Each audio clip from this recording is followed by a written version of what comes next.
आपका स्वागत है आपके अपने YouTube चैनल महाअध्ययन में। वीडियो को लाइक करें और चैनल को सब्सक्राइब करें। आज हम करने जा रहे हैं हमारी साइंस की वर्कशीट जो है हमारी 8वीं कक्षा के लिए और हमारे कार्यपत्रक है आज, यानी कि हमारी वर्कशीट नंबर है 4 और आज की तारीख है हमारी 30 सितंबर। आपको याद ही होगा हम पिछली 2 वर्कशीटों में सूक्ष्म जीवों के बारे में पढ़ चुके हैं। मैं आपको याद दिला देती हूँ जल्दी से। आपको याद है हमने दही जमाने के लिए लैक्टोबैसिलस नामक सूक्ष्म जीव के बारे में पढ़ा था और उसके बाद आपको याद होगा हमने पिछली वर्कशीट में खमीर के बारे में पढ़ा था और उसमें भी हम सूक्ष्म जीवों की ही बात कर रहे थे। आज हम ये देख रहे हैं कि सूक्ष्म जीव और भी बहुत महत्वपूर्ण काम करते हैं।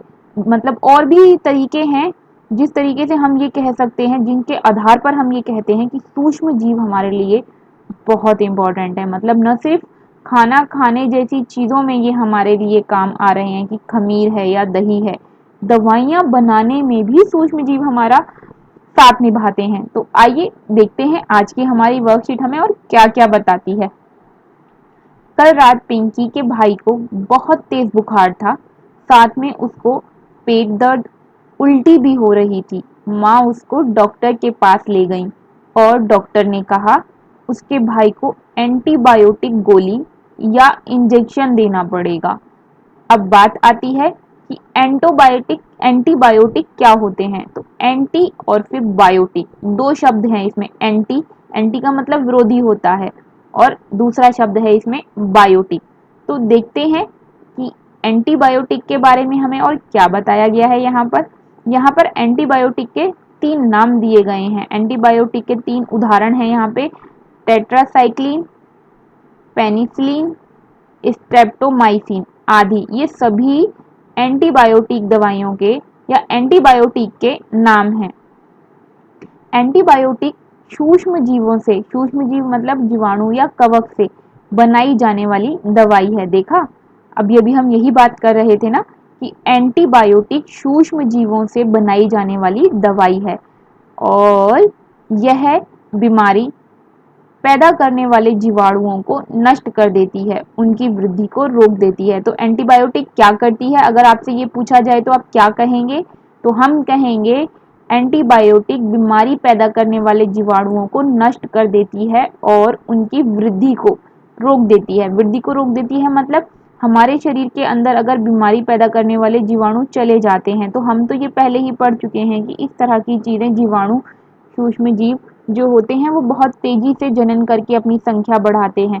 जो एंटीबायोटिक होती है वो उनकी वृद्धि को रोक देती है, मतलब उनके जनन की प्रक्रिया कम हो जाएगी, खत्म हो जाएगी। अगर वो मरने लगेंगे तो उनकी वृद्धि बंद। चलिए आगे बढ़ते हैं। आगे ये हमें क्या कहते हैं, पशु पक्षियों व पौधों में भी रोग नियंत्रण के लिए एंटीबायोटिक का प्रयोग करते हैं। तो अभी हमने क्या जाना, हमने ये जाना एंटीबायोटिक जो है वो हमारे शरीर के अंदर जीवाणुओं को नष्ट कर देती है, उनकी वृद्धि को रोक देती है। और एंटीबायोटिक पशु पक्षियों और पौधों में भी रोग नियंत्रण यानी कि उनकी बीमारियों से सुरक्षा करने के लिए काम में ली जाती है। तो एंटीबायोटिक क्या करती है, एंटीबायोटिक जीवाणुओं को नष्ट कर देती है और उनकी वृद्धि को रोक देती है। चलिए आगे बढ़ते हैं। यहाँ पर एक बड़ी ही इंपॉर्टेंट हमें जानकारी दी गई है और फटाफट से आप इसे याद रख लीजिए। एलेक्जेंडर फ्लेमिंग ने सबसे पहले पेनिसिलिन नाम की एंटीबायोटिक की खोज की। तो अगर आपसे ये पूछा जाए कि पहली एंटीबायोटिक का नाम बताओ, तो पहली एंटीबायोटिक है पेनिसिलिन। और अगर आपसे ये पूछा जाए सबसे पहले एंटीबायोटिक किसने बनाई, तो वो है एलेक्जेंडर फ्लेमिंग। और अगर सीधे सीधे दोनों ही बातें एक साथ पूछ ली जाएं कि एंटीबायोटिक किसने बनाई और कौन सी बनाई, तो आप बता देंगे एलेक्जेंडर फ्लेमिंग ने पेनिसिलिन नाम की एंटीबायोटिक की खोज की। चलिए अब कुछ उदाहरण देखते हैं कि हम कब कब इस तरह की दवाई लेते हैं या एंटीबायोटिक लेते हैं। तो देखिए पहला उदाहरण हमें बताया गया है या हमें यहाँ दिखाया गया है कि पल्स पोलियो टीकाकरण। इसके बारे में आपने बहुत सुना होगा, टेलीविजन पर आपके प्रमुख अभिनेताओं में से एक अमिताभ बच्चन इसके लिए जागरूकता फैलाने के लिए अक्सर आपको ब्रेक में, जिसे हम एडवर्टाइजमेंट बोलते हैं, उसमें दिखाई देते हैं। पल्स पोलियो टीकाकरण के बारे में आपने सुना होगा। आजकल कोरोना की वैक्सीन भी टीवी और अखबारों में बहुत चर्चा में है। वैक्सीन का क्या मतलब होता है? बात तो हम यहाँ पे अभी एंटीबायोटिक की कर रहे थे, तो वैक्सीन का मतलब होता है टीका। टीका का तो मतलब आपको पता ही होगा, टीका या वैक्सीन के द्वारा, अभी हमने ऊपर भी पढ़ा था ना, उसे गोली या इंजेक्शन देना होगा, याद आया? चलिए आगे बढ़ते हैं। टीका या वैक्सीन के द्वारा रोग फैलाने वाले मृत या कमजोर जीवाणु हमारे शरीर में डाले जाते हैं।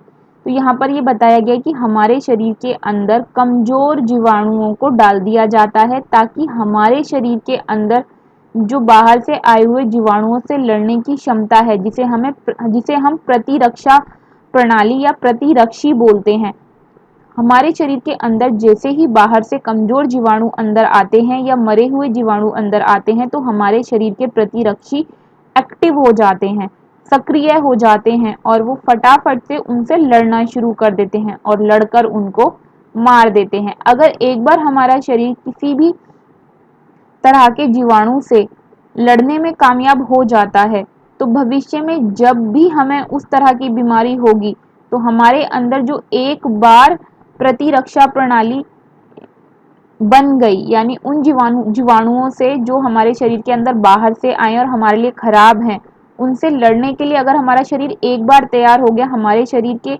अंदर एक बार प्रतिरक्षा रक्षी तंत्र तैयार हो गया, तो वो हर बार हो जाएगा। तो जब भी हमें उस तरह की कोई बीमारी होगी, तो हम फटाफट से लड़ने के लिए, यानी कि हमारे शरीर के अंदर जीवाणु उससे लड़ने के लिए तैयार रहेंगे, मतलब वो बीमारी हमें नुकसान नहीं पहुंचा पाएगी। यहाँ पर हमें यही बात बताई गई है। अगला बिंदु, यह प्रतिरक्षी हमारे शरीर में आजीवन बने रहते हैं, लोगों से लड़ने के लिए हमेशा तैयार रहते हैं, जो मैंने आपको अभी अभी बताया।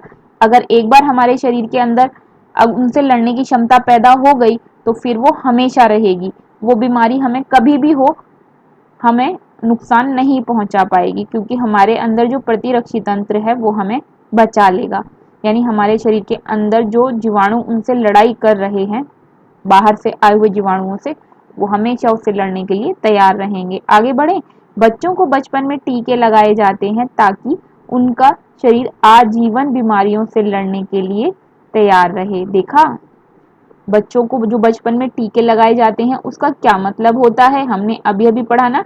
टीके के द्वारा मृत या कमजोर जीवाणुओं को शरीर के अंदर पहुंचाया जाता है। छोटे बच्चे के अंदर भी ऐसा ही होता है, और फिर उसका शरीर उनसे लड़ने के लिए ताकत इकट्ठी कर लेता है, या उनसे लड़ने के लिए अपने अंदर दूसरी तरह के जीवाणु यानी एंटीबायोटिक पैदा कर लेता है। अगर हम ये कहें कि एंटीबायोटिक अपने अंदर तैयार कर लेता है, तो ये बिल्कुल ठीक लाइन होगी।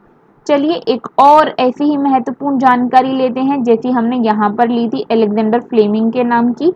एडवर्ड जेनर नामक वैज्ञानिक ने सबसे पहले चेचक के टीके की खोज की थी। आपको पता है चेचक क्या होता है? आपने छोटी माता बड़ी माता तो सुना ही होगा कि माता नाम की बीमारी हो जाती है, जिसमें छोटे छोटे दाने या बड़े बड़े दाने शरीर के ऊपर निकल आते हैं, और चेचक भी एक इसी तरह की ही बीमारी है।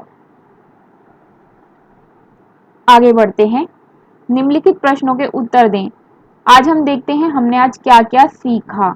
एंटीबायोटिक किसे कहते हैं? तो सूक्ष्म जीवों से बनाई जाने वाली दवा जो बीमारी पैदा करने वाले जीवाणुओं को नष्ट कर देती है, उनकी वृद्धि को रोक देती है। हमने अभी अभी पढ़ा, हमारे शरीर के अंदर एंटीबायोटिक बन जाते हैं, यानी कि बीमारी पैदा करने वाले जीवाणुओं को नष्ट कर देने वाले जीवाणु हमारे शरीर के अंदर तैयार हो जाते हैं। दूसरा, हमें 3 एंटीबायोटिक के नाम बताने हैं। दूसरे प्रश्न का उत्तर हमें देना है, तो वो रहा ये हैं हमारे 3 नाम जो हमने पढ़े थे एकदम शुरू में ही। अब तीसरा, एंटीबायोटिक की खोज सबसे पहले किसने की, तो मैंने आपको बताया ही था। अगर आपसे पूछा जाएगा तो आप ध्यान रखें, अलेक्जेंडर फ्लेमिंग ने। फिर हमसे पूछा है इन्होंने वैक्सीन किसे कहते हैं, और हमने तो अभी अभी इतना विस्तार से पढ़ा। वैक्सीन टीकाकरण है जो किस तरीके से किया जाता है, वह पूरी प्रक्रिया हमने यहाँ अपने उत्तर में लिखी है। व्यक्ति के द्वारा रोग फैलाने वाले मृत या कमजोर जीवाणु व्यक्ति नहीं बेटा, यहाँ पर वैक्सीन आएगा। आप यहाँ पर ठीक कर लीजिएगा, व्यक्ति मत लिखिएगा, व्यक्ति नहीं, टीके के द्वारा या वैक्सीन के द्वारा रोग फैलाने वाले मृत या कमजोर जीवाणु हमारे शरीर में डाले जाते हैं। इन जीवाणुओं से लड़ने के लिए हमारा शरीर प्रतिरक्षी उत्पन्न करता है। इस प्रकार हमारा शरीर रोगों से लड़ने के लिए हमेशा तैयार रहता है।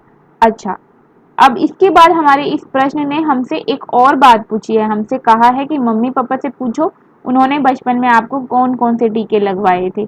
बचपन में आपको बहुत सारे टीके लगे होंगे, एक या दो नहीं। उनमें से कुछ के नाम यहाँ पर हैं। Hepatitis A, hepatitis B, tetanus, typhoid आदि टीके हमें बचपन में लगवाए गए हैं। मैं उम्मीद करती हूँ ये वीडियो आपको समझ आई होगी, पसंद आई होगी। आप चाहते हैं ऐसी ही अच्छी अच्छी वीडियो हम आपके लिए लाते रहें और आपके पास सबसे पहले ऐसी वीडियो पहुंचे, तो चैनल को सब्सक्राइब अगर अभी तक नहीं किया है तो ज़रूर कर दें। आपकी वीडियो के ठीक नीचे एक ऐसा निशान आ रहा होगा जो रेड कलर का होगा, उस पर सब्सक्राइब लिखा होगा। अगर आप उसको क्लिक करेंगे तो उसका कलर बदल जाएगा, मतलब चैनल सब्सक्राइब। नोटिफिकेशन के लिए बेल आइकन को दबाएं। वीडियो को देखने के लिए थैंक यू।